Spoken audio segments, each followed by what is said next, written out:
Killings in the West Bank. The killings in the West Bank has been happening all over last year and this year. Record numbers, house demolition, records numbers. I want to come to that. And this conversation never happens until Israelis are harmed. You bring us here, and you say, do you condemn? Do you sympathize? Do you feel with them? This is the asymmetry, the imbalance that we need to address. I haven't asked you to... Our lives matter. I have not asked you to... Especially for a person like you, Trevor. All human beings are equal. They have always tried to equate, Hamas does it as well, try to create it as a, even conflict, which we know it is not an even conflict. One side is sort of occupying the other side. They are terrorizing the other side. They are killing the other side. They are ethnically cleansing the other side. This is the real world. I think we can create a momentum that a military intervention can be taken against Israel, against Netanyahu. And I think time has come for Muslims to, start calling out these names. Joe Biden and Netanyahu are behind, these killing of Palestinians. Joe Biden and Netanyahu are behind, this ethnic cleansing, and them. Russia can be a major partner to the Muslims, and in this issue of Palestine as well. The only hindrance can come through the unification of the Muslim world, the Middle East, the subcontinent, and also a coalition with a superpower like Russia and China. I think that's the best solution, and that is the solution. Today's world, the global power is not with United States of America just anymore. Even financially speaking, BRICS is now coming, right? I mean, I just heard that Pakistan even bought Russian oil, and they gave money in Chinese yuan, right?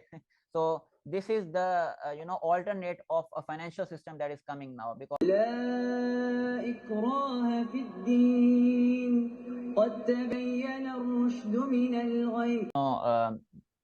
it's different, but even Hamas is back with Iran, right? And Iran, USA doesn't like Iran, and there's a reason for that. Even Iran has some may argue that even Iran has a weakened, ideology of Islam, right? Some may argue that, but I think that we should collaborate with them. Why are Muslims not, so sophisticated that on political elements, we can have coalition with Iran, with with PLO, with even non-Muslims, some non-Muslims like Unitarian Christians, like Russia, like China. Why cannot we have that sort of coalitions? The Western world is very active in that, right? I agree that with your main fundamental point is that basically we should not be targeting even the weaker, like maybe the more so-called innovative Muslims. Okay, I would say yes, I agree that we should first focus on the root of the matter, which is wiping out the Kafir influence. Then that will be a secondary issue. I do agree with this point of view, and I think it is important to make coalition with even with, I would say, even we could make a coalition with full-on Kafirs if it's against Kafirs. Yep. That is also allowed. Yeah, but the thing is, go ahead. If you want to say, you can. The non-Muslim world. I mean, Christianity. I mean, there are so many different, whatever you like to call, versions of Christianity. The Russian version of Christianity is very different to American version, right? If you ask the Western version of Christianity, they are, somewhat very much anti-Islam. Zionist version of Zionists are very anti-Islam, but you will find many Jews who are, support Muslims as well. Russian Christians and Christians in the eastern part of the world, they are, I think, very, very good and very generous, and I think we can make coalitions with them. Russia can be a major partner to the Muslims, and in this issue of Palestine as well. And I firmly believe that, because remember Syria? Do you remember Syria? How United States of America actually was supporting ISIS. ISIS, they were supporting Daesh against Bashar al-Assad, right? And there was a time that everything looked so gloomy that Bashar al-Assad was the entire world thought that Bashar al-Assad will be gone and ISIS would take over Syria. But Then Russia intervened, correctly intervened, and Bashar al-Assad correctly called Russia, and Russia helped Syria and helped the Muslims in against ISIS and against Daesh. Imagine a terrorist group in the Muslim world, and the Russian intervention helped us. So why can't we have a nuanced view of politics? I think Muslims lack that. We spend too much time criticizing each other, too much time on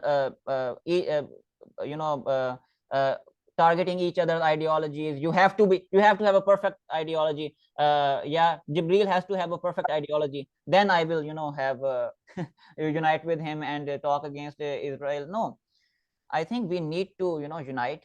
We need to unite on the I mean, when we say that some Muslims have a weakened version of Islam, we know that those are not non-Muslims, right? Because they believe in the 5 fundamentals, but there are some sort of differences on the details, right? We should still unite with them. I believe we should still unite with them. We should not shun them away just because there is some portion of ideology that in his interpretation of Islam that I don't like. So until or unless I don't convince him of that, we should not unite. I don't think that is very nuanced. I think on foreign affairs, on foreign policies, on major issues like Jerusalem and Al-Aqsa Mosque, these are very sensitive issues, and Muslims, whether weakened version of Muslims or strong version of Muslims, all of them should unite on this issue, and I think all of them are united. Yeah, that's true. I think they are united, and I think that when it comes to ideology, as long as the Muslims, people who call themselves as Muslims, they have to believe in the Shahada, so La ilaha illallah Muhammad Rasulullah.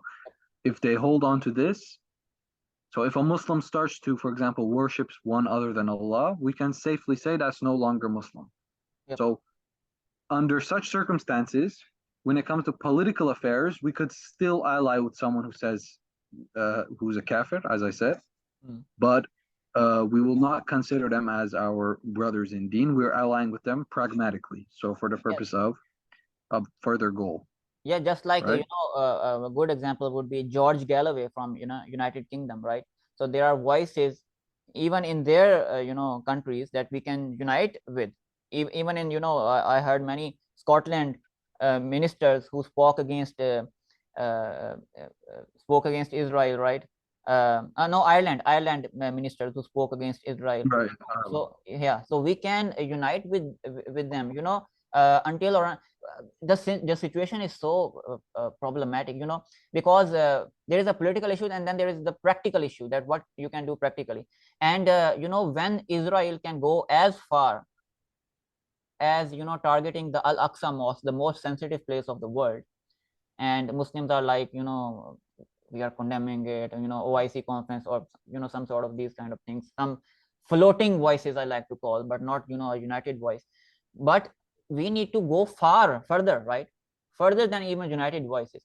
I think we need these discussions that we are having right now.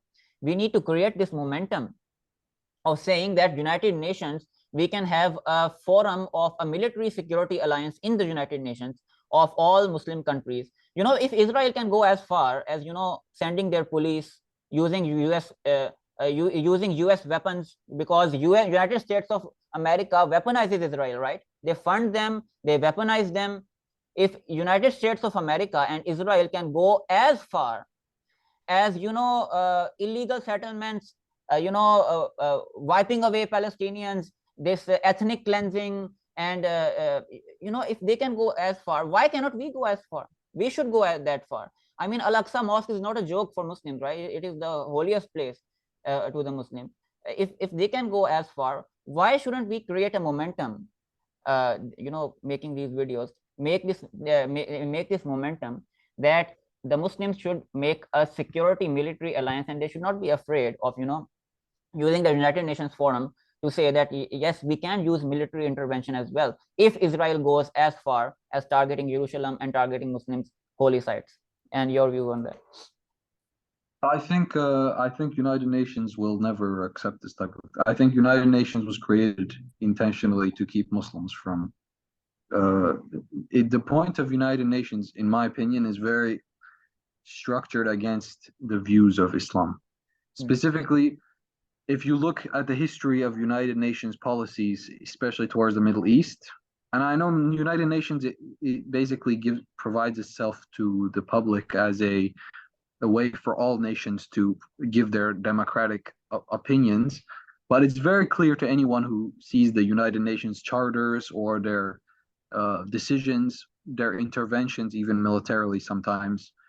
Often their whole purpose is to support the specific ideology of the Western powers.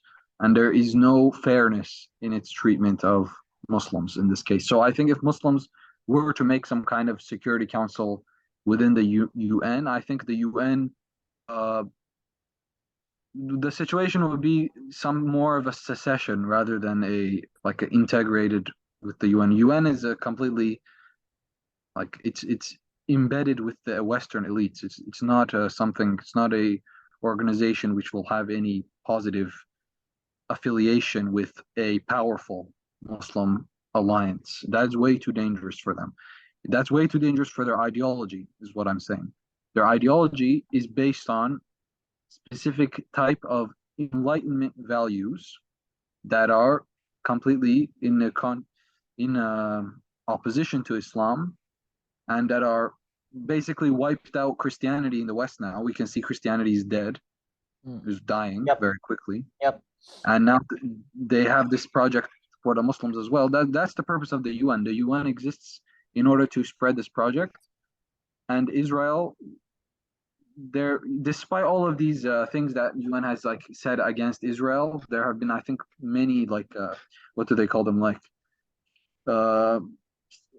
councils which came to the conclusion that Israel is doing something against international law. They never did anything about this. They have never once actually done any real intervention, real military pressure. The only military pressure that they've done is against some random warlords in Sudan or Somalia or in Afghanistan. The weaker people, generally, they kill or fight against like weaker groups. But when there's a strong nation that's doing something, they're very clearly a double standard going on there. Yeah, but even United Nations, this is the normal view of the dominant view of Muslims that you just highlighted. But I think when United Nations, in 1948 came into being, and with time, United Nations sort of become pro-West, right? But I think in today's world, it has sort of gradually, they are not as West-oriented now as they were before. That is what all I try to say. I think United Nations have, because there have been many representation of Muslims as well in United Nations now, a lot of representation of Muslims. I think United Nations have sort of toned down with the Western with the Western world, right? The reason I say is because you talked about all these resolutions, but United Nations passed all these resolutions. The main problem was that United States of America keep vetoing them, right? It was USA who kept vetoing them, but United Nations kept on putting these resolutions that no, you have to accept the 1967 borders. United Nations did a very good job on this, on maintaining this, even on Kashmir, right? Because the Modi, India, came up with the Article 370, and they unilaterally tried to interfere with this Indian occupied Kashmir region, and United Nations said no, that only the UN security and the United Nations definitions would hold, right? And Kashmir would be deemed as the disputed territory. But I think we should have a separate discussion on Kashmir. On Palestine, United Nations kept this, that the 1967 borders, the West Bank and Gaza, that would be deemed as Palestine, and that land belongs to Palestine. So United Nations never moved. They never moved away from this. They never moved away. I think we can create a momentum that a military intervention can be taken against Israel, against Netanyahu, and I think time has come for Muslims to, start calling out these names. Joe Biden and Netanyahu are behind, these killing of Palestinians. Joe Biden and Netanyahu are behind, this ethnic cleansing, and we should put these people, to trial in United Nations. We should have, we can take a military intervention. We should put these resolutions forward and have a, create this momentum. I really like to use this word, create this momentum of a military intervention in Palestine, a military security intervention in Palestine, when Israel goes as far as targeting, these important places, East Jerusalem and the Al-Aqsa, right? In your opinion, why do you think until now, despite the resolutions, there has been no actual intervention? Because the Muslim world is, I believe the Muslim world is sort of divided.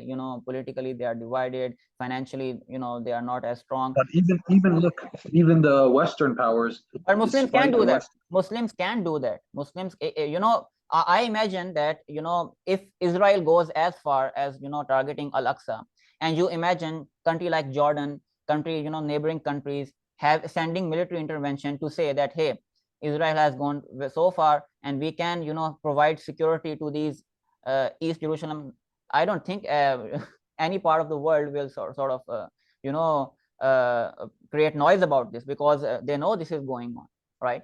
Only the Western world will create noise on this issue, right? But they have always created noise. They have always, supported Israel. They have always tried to equate, oh, Hamas does it as well, try to create it as a, even conflict, which we know it is not an even conflict. One side is sort of occupying the other side. They are terrorizing the other side. They are killing the other side. They are ethnically cleansing the other side. This is the real world. So Muslim intervention, I think we can create people like us, I think are very important in this time.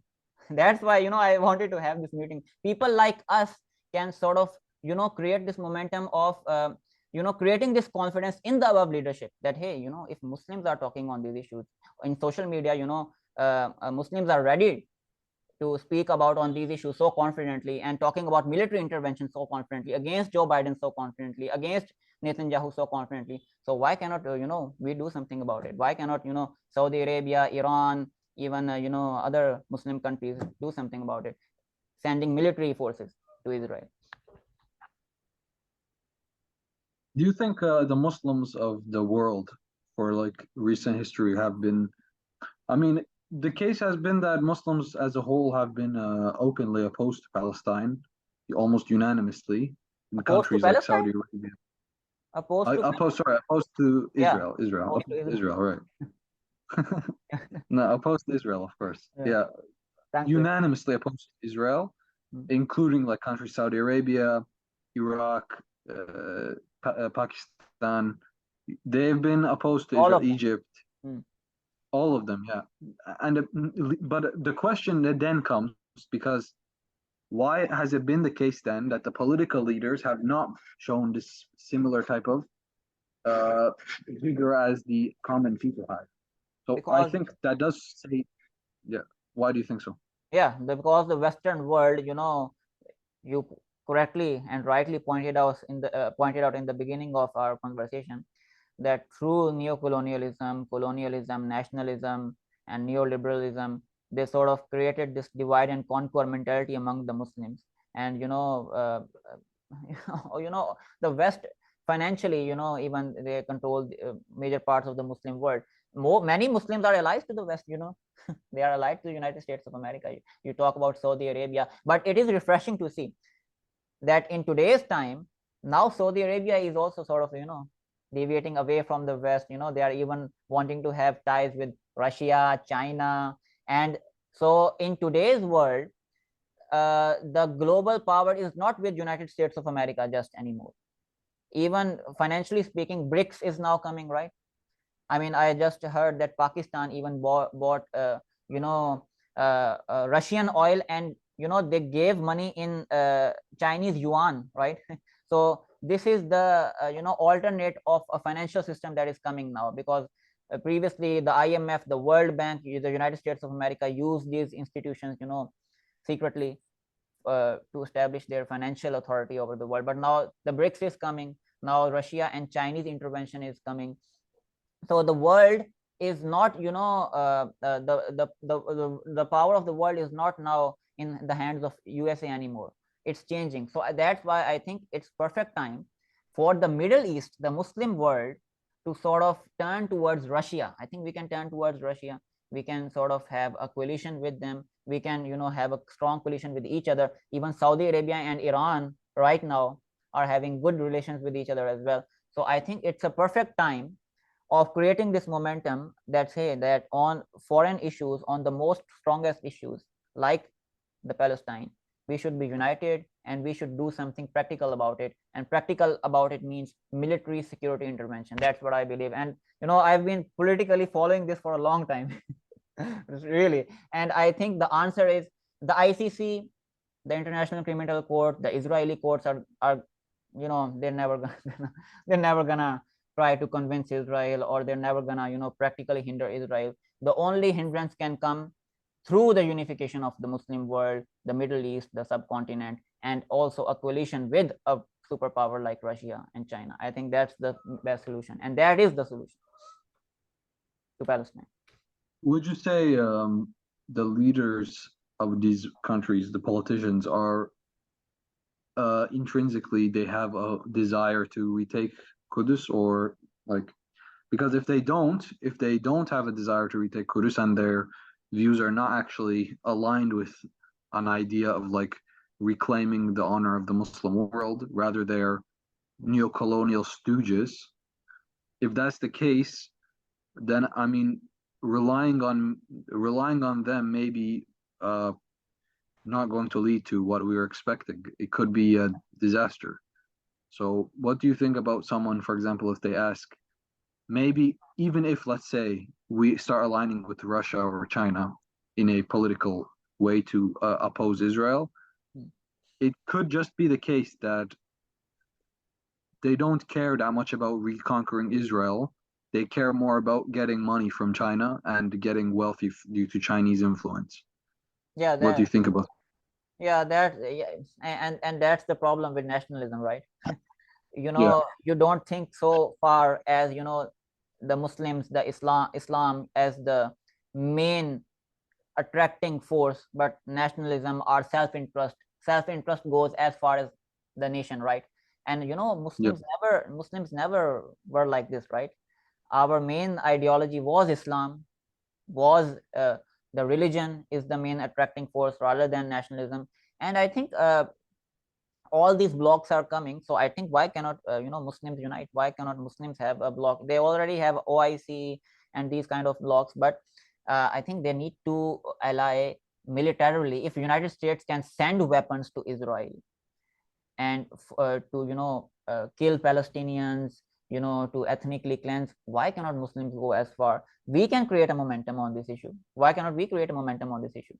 Sure, our 1 or 2 videos might get flagged, but but I think we can because YouTube, I mean, what can I say? Most of the internet is sort of, social media is also, headquarters are in the United States of America, but we can use that language, just like an academic language. If we use academic language, we cannot be censored. And that's the thing I like to I am working on for the last many years, that Muslims should be nuanced enough, academically nuanced enough, that we can criticize the United States of America, Israel, the Western world, such that that our top leadership in the Muslim countries can sort of have that confidence of having a military and security intervention, and we can logically and academically justify that military security intervention, that it is for the security, right?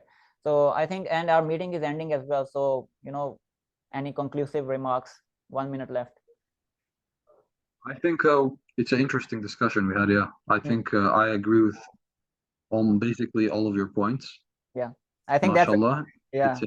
Me too. And I think that's a good good point to end the discussion, right? And I think that was a very fruitful discussion, and such discussions should be had. And I think we can probably even ally with others and make future conversations on that as well. And with that, I think Assalamu alaikum. Do you consider Israel to be a Ambassador, to be, with respect, I'm asking a you terrorist questions. state? Do you consider Israel to be a terrorist Ambassador, state? if you won't answer me, why should I answer you? Did we agree on the definition of terrorism?